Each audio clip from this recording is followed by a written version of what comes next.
Hi, I'm Whitney Espick, the CEO of the MIT Alumni Association, and I hope you enjoy this digital production created for alumni and friends like you. Good morning. Can we have the slides, please? Oh. Yes, hi.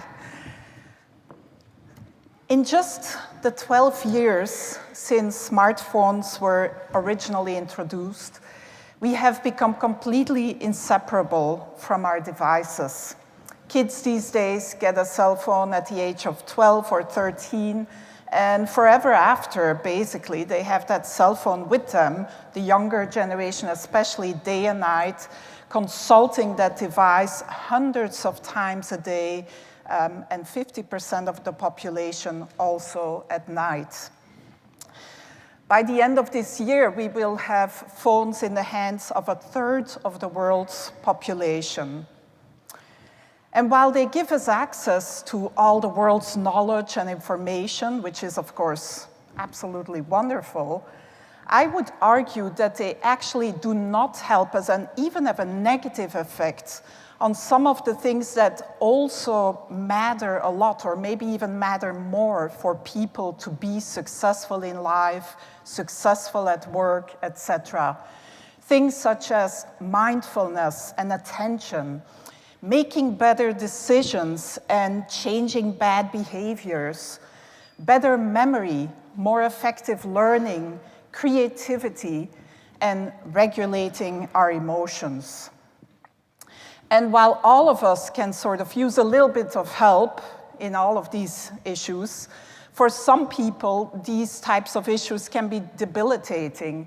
I'm thinking of, for example, ADHD, addiction, dementia, anxiety, etc., can really hamper our ability to be successful and to lead fulfilling lives. So for a while now, I've been on a mission with my research group at the Media Laboratory to develop a new category of wearable and portable digital technologies, which we call cognitive enhancement technologies. These are systems that can seamlessly enhance aspects of a person's cognition to help them either become the person that they would like to become, or maybe remain the person that they once were and still want to be. And what I'll do today is give you a lot of examples of the types of systems that we have been prototyping at the lab and the early successes that we've accomplished with them. The enabling technologies for this category of new types of cognitive enhancement systems are, first of all, sensor technologies. We've made tremendous progress, of course, in sensor technologies and then also the interpretation of that sensor data. And devices can now have a tremendous amount of knowledge about a person's internal state, as well as their external state. There are now cheap and wearable versions available of systems such as EEG devices. They come now in the form of glasses, for example, that can read your brainwave activity. Of course, there are wearable cameras that today, with the power of your smartphone, can recognize what is going on in your surroundings, what you are involved in, what you are about to do, etc. There are other technologies that measure our emotions, electrodermal activity, heart rate variability, and more. So this is the first enabler that we make use of. We give these systems that we build more data about a person, their internal as well as their external state.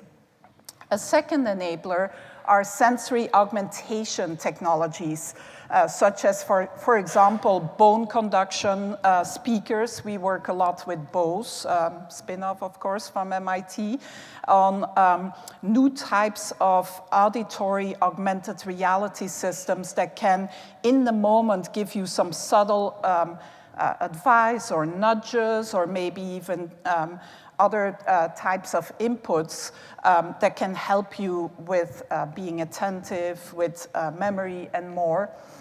We make use of visual augmented reality systems, such as the Magic Leap glasses in the picture. And we also develop some of our own augmentation technologies, like we've worked, for example, a lot on scent displays that can actually alter people's behavior and affect people's behavior in the moment.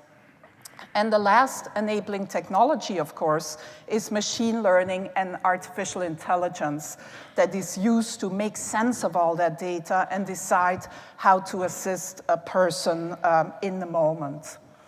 So let me give you some examples of how we are trying to influence and help people with things such as decision-making, behavior change, and more. First, just recently, we announced and published a paper on a system that makes it possible for a device to pick up silent vocalization and thereby provide a very private and subtle interface for a person to interact with devices.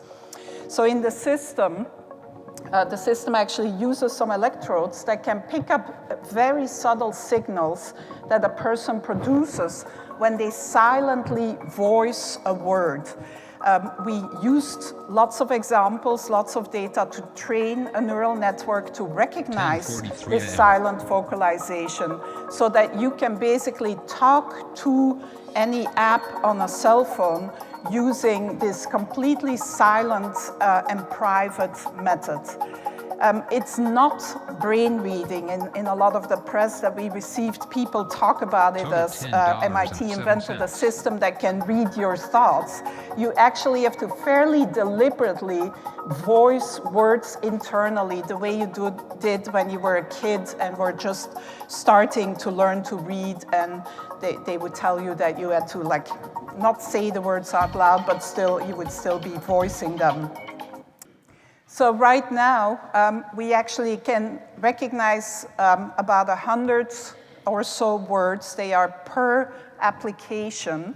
The recognition rate actually is very high. It's about 92% for people in a sitting position.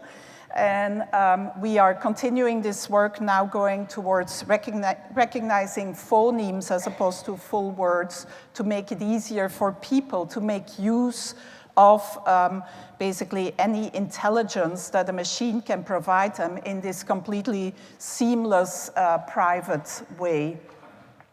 And we're also, by the way, starting experiments this fall when a new crop of students arrive with ALS patients and other people who have difficulty with speech to see whether this type of device could actually help them.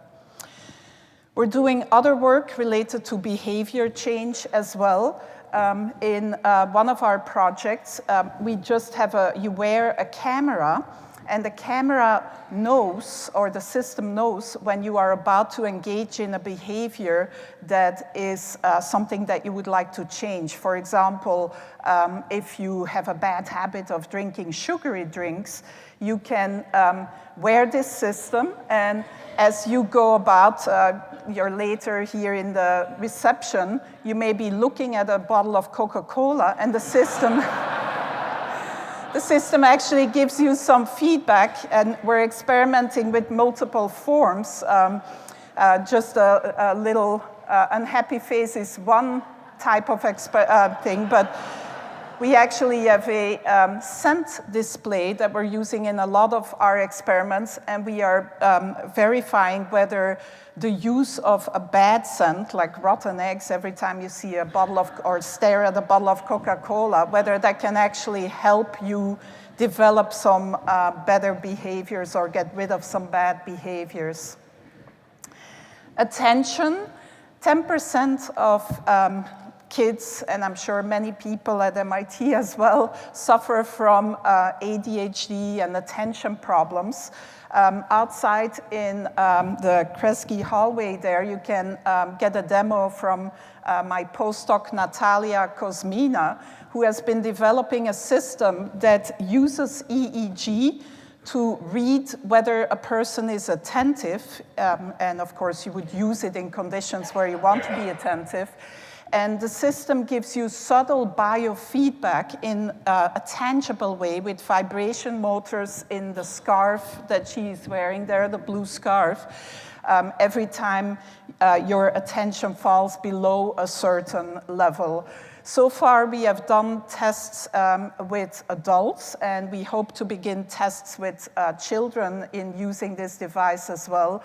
And our tests show in the blue line is actually the average attention level. We subjected a bunch of adults, 20 adults, to lectures about computer science, and on purpose made them a little bit boring at certain times.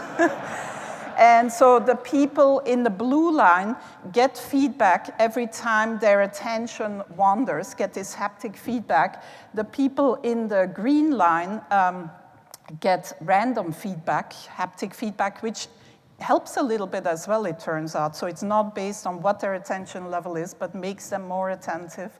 And the people in the red line, that's the average attention level of the people who just wore the EEG headset but did not get any biofeedback. So the results are promising so far and seem to indicate that biofeedback about attention level is a promising alternative technology for helping people with attention problems. Memory. We have been building systems that help people with augmentation of memory. Some of these systems help you make better use of your own memory, while some of the other systems that we've been building actually help or you can delegate some of your memory problems to. This system here, Nevermind, uses augmented reality to basically make use of a technique that has been around for 2,000 years, and it was really used a lot by ancient Romans and Greeks to remember very long speeches, and that is the technique of the memory palace.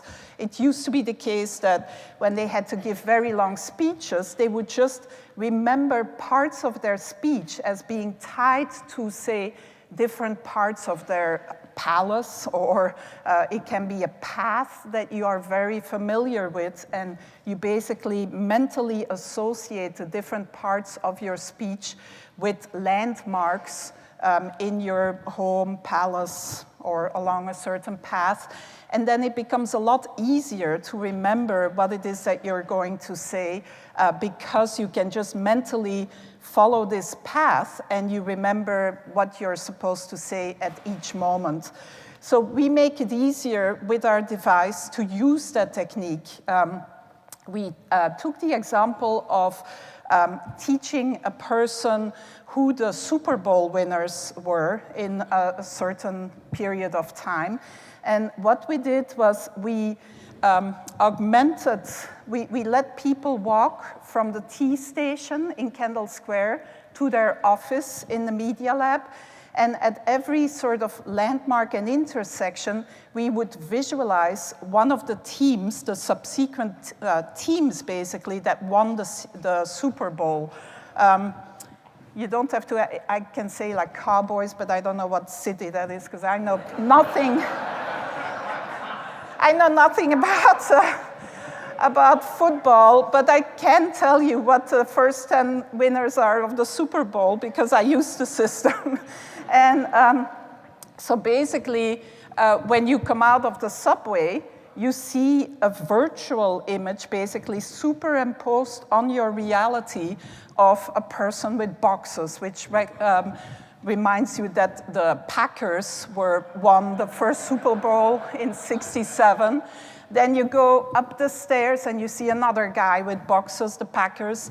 Then you see the New York Jets. When you come out of the T, there's a big jet parked right there outside of Kendall Square T station. Of course, this has all changed now because MIT is like building in this whole area, so you can't exactly. But you guys were all here pre-construction, so you'll recognize this path. You go to the medical building and you see a chief sitting there. You go through the medical building, you see two guys fighting, the colts. Then you come to the media lab and you see a horse, the cowboys, and so on. And it turns out that we only have to make people experience this once, and they remember, basically, I can still remember it 2 years later, they remember what the subsequent winners are of the Super Bowl, because now in their minds forever that connection has been made between this path that they know and the Super Bowl winners. We actually tested this and published a paper, won Best Paper Award as well. And people who studied on paper the Super Bowl winners initially did equally well. But already 24 hours later, they had forgotten half of the winners, while the people who used our system effectively have this one-time learning exposure and remember this much for a long time, basically. We're doing other work with memory as well. For example, building together with Bose glasses that have a very tiny camera and that helps the person recognize individuals. You can just actually move your head a little bit this way, and the system will tell you who the person who is in front of you. And I'm sure all of you could use that today. I could use it already myself as well.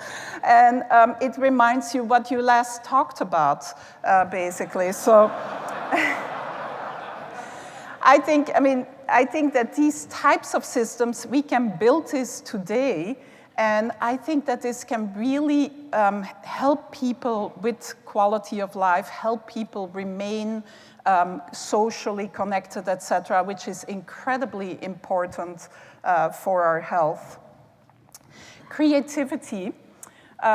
It has been known for a long time that sleep and dreams specifically help us with problem solving and being creative. And there, I don't know whether this is true for our previous speakers, but there are Nobel Prize winners who basically credit their dreams with coming up with some of the solutions or the work that they then received their prize for. Many scientists and artists have actually deliberately used techniques to be creative in their dreams. And there's a lot of research out there that shows that if you can dream about something, you are more likely to solve the problem, etc. Specifically, there's a technique that has been used by people such as Tesla, Einstein, Dali, and others to sort of dream in hypnagogia. Hypnagogia is one of the stages of sleep. It's when you first sort of transition from an awake state to a sleep state. You're not in deep sleep at all yet, but your prefrontal cortex starts being less active, which enables more divergent thinking, more like less logical thinking, so your prefrontal cortex doesn't immediately shut down all the crazy ideas that your brain may come up with when you're in that stage. So what we did is we built, first of all, a system to recognize that stage of sleep using EEG as well as heart rate and muscle tone sensors. And we have a robot, in this case it can be a cell phone as well, that starts talking to you when you enter this hypnagogia phase, and it reminds you to think about a particular problem that you want to think about and work on. So I have some audio here, but it's very hard to hear because the person is half asleep. Think of a fork. A fork. Tell me, what are you thinking? There's a speech about a fork. Monkeys holding. So what we do is we record what you are saying to the robot in that stage when you're sort of half awake, half asleep. And we actually tested how people, and did qualitative interviews and so on with them as well, but we tested how creative people were after they experienced this system versus how people did that just rested but didn't really use the system. And the people who use this system that encourages them to think about, in this case it was a fork, but it can be anything that you tell it you want to think about. Those people actually showed on sort of typical tests that psychologists use to test creativity, such as the alternative users task, that they were more creative and came up with more ideas, basically, than the control group. Emotion regulation. Again, this is something that all of us can use some help with. We have been building several systems that help people understand their emotions and control their emotions better. They range from very simple systems, like this heart, 3D printed heart model, that senses your heartbeat and visualizes it both with light as well as vibration. And it has a Bluetooth connection, etc. But so you can basically learn how your own heartbeat can be sped up or slowed down by your breathing, and understand more about sort of your own body and your emotions by externalizing this data to the person. We've built similar systems for helping people with mindfulness. There's so much research coming out showing that meditation and mindfulness is really good for your health, mental and physical health. But it's very hard to know whether you're doing the right thing, basically, when you're trying to meditate. So we built a system that uses, again, an EEG headset in combination with virtual reality. And if your mind is showing focus or concentration, then you have magical powers. But as soon as you start thinking about what's for dinner, or I still have to send that email, then your magical powers disappear.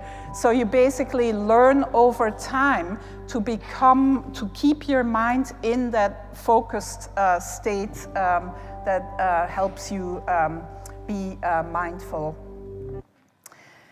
Other systems that we've been building, I mentioned before, the Essence system basically is a scent display that can release scent based on your physiological data and your context. So I'll go a little bit faster, but basically there's a whole app, and you can say when I'm driving and I'm a little bit drowsy, release peppermint smell. When I'm too anxious and my heart rate is up at work, release lavender or vanilla, etc. Scent is really an underexplored technology, even though it has been shown scientifically to really help people with all sorts of things, with pain perception, with learning during sleep, with working through trauma and anxiety, etc. And so we built the first wearable scent display that can basically release certain scents and thereby help you with all sorts of issues based on your personal real-time data. So I hope I've convinced you. I know this is a very new and emerging field, but I am super excited about the potential that these wearable systems have for enhancing our cognition and for helping us again, become the person we want to be, or maybe remain the person we want to be. I want to end by saying that we are very careful in all of our research to put the user central and to respect the rights of the user. And President Rife talked about values of our work previously. Some of the ones that we try to keep in mind as we build these systems are listed here.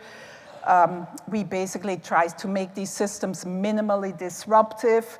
make it's important that the user knows how the system works and what its limitations are. People should be in complete control of these systems. We try to avoid dependency and try to internalize skills and tools whenever possible. And last but not least, protection of the user's privacy is, of course, incredibly important. Thank you.